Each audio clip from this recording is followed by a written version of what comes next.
Hello. Oh my goodness, I'm all sweaty. Hello, welcome to OLT 321, Lecture 11. My name is Warren Reed, and now we're going to get into some details about Tolstoy's three works, Happy Ever After, The Cossacks, and The Death of Ivan Ilyich. Okay, so topic 1, marriage in Happy Ever After. 2, Ethncentrism in The Cossacks. 3, moral decline in The Death of Ivan Ilyich. So topic 1, we're jumping right in. This is going to be fast. Your heads will spin, maybe fall off. Happy Ever After parallels Madame Bovary, as you'll see. We have Masha, who is a young and beautiful lady. She gets married to an older man.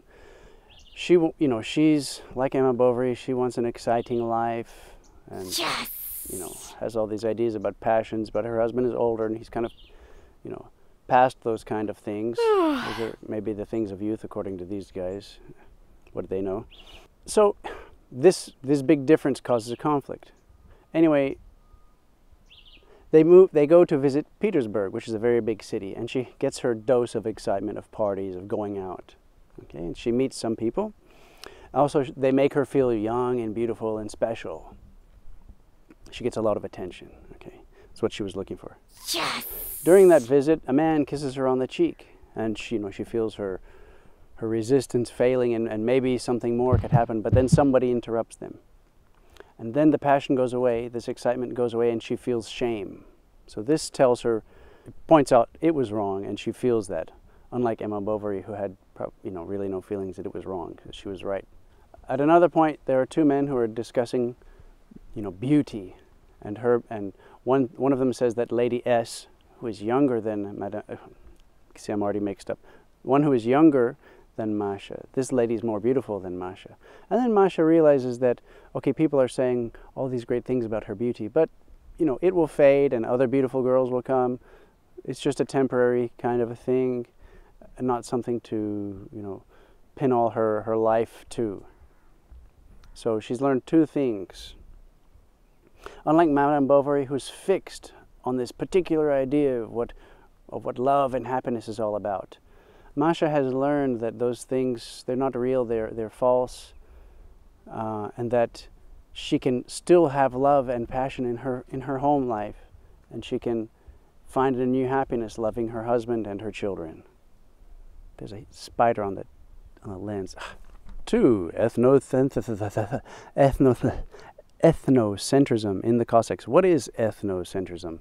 Ethnocentrism, you've got ethnic and central. So you can imagine, Ethncentrism is thinking your ethnic group is the best one above all others. It's a sense of superiority. Ethnic superiority is basically what it's all about. And how does it show up? Well, the Cossacks think they're better than everybody else because they're soldiers. They think they're better than the Chechens, who are Muslims. The Cossacks are Christians. So they think they're better. And the Cossacks think they're better than the Russians. Even the Russian soldiers, because Russian men do farming and Cossack men don't do farming. And also the Russian men smoke, and the Cossacks, they think their Christianity is the best one, and in their Christianity nobody smokes. So, they think they're the top dogs. That's how it rolls. In the Cossacks we have the character Olenin, who goes to join the army. He moves away, there's a movement away from, what is known as civilization to something else. And also away from people who know him and can judge him. So it's a kind of freedom. He wants to kind of set himself free and also explore and be his own person outside of, whatever social constraints he's living in. He dreams of fighting in glory, but it's all in the abstract because he's not really considering the fact that fighting in glory means killing people. He also dreams, as he's going to the land of the Cossacks. So these people are wild and free. So he imagines he's going to find this wild, free beauty who's not very smart, and he's going to mold her, and she'll attend to all of his needs. Yes! So it's kind of a silly stereotype that he's going with. Also, in this way, as we see in African American literature, he doesn't see the Cossacks' humanity. They're just simple people.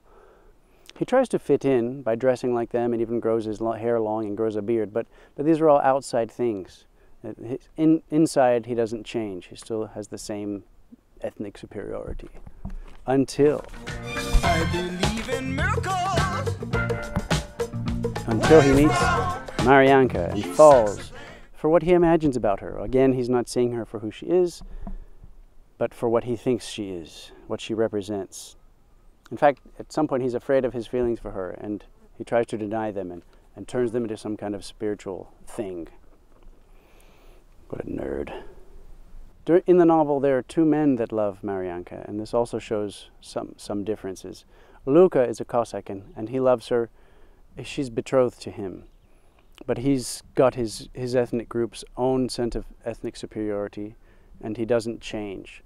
Whereas Olenin, he's traveled, he's come to a new place, he's learned things, he's seen differences, he's fallen in love, and so his heart changes. He's begun to change. Now, lastly, we're going to look at moral decline in the death of Ivan Ilyich. Ivan Ilyich was a law student, and he had high moral standards. But when he started to work in the law field as a lawyer, as a judge, he began to see that moral standards don't help you get along in your career. You know, sometimes you have to take a bribe or put someone in jail because, you know, he's the enemy of someone whose help you need, or, you know, those kinds of things. Kind of a corrupt way of going on. And he goes that way. He drops morals in favor of career. And also, in this way, there's less productivity, and also it's at the expense of other people. You know, they talk about climbing on other people to get to the top. That's what he does. And he climbs the ladder of his career, and he gets really high. But he doesn't care what cost it is. And during that time, he has a conflict with his wife, and instead of dealing with it, he throws himself more into his work. He escapes. He exchanges love at home for the love of his work. He's at the height of his career, and he decides to have like a dinner party and invite all these fancy people, kind of show off a little bit. And so this is his downfall. The height of his career, the height of his moral decline. He climbs a ladder. Here's a symbol, another ladder. He's going up, but this time he falls. In an effort to show off, he falls, and he hurts himself, and eventually he dies from this injury. There's a lesson there, isn't it? It is then, you know, before he dies, that he sees he was wrong. All these ideas that, you know, he's better than everybody because he's a career man. No, he realizes the moral man was the superior man. He has a servant called Gerasim, and for most of the time he's been despising him. You know, he's thinking he's better than Gerasim because, you know, he's a judge and Gerasim's just a servant, but the servant has strong moral principles, and it's before he dies that he realizes that, and he understands that Gerasim is better than him. So, realizing his failings, he apologizes to his family. He tries to make amends. And in this way, you know, he doesn't fear death anymore.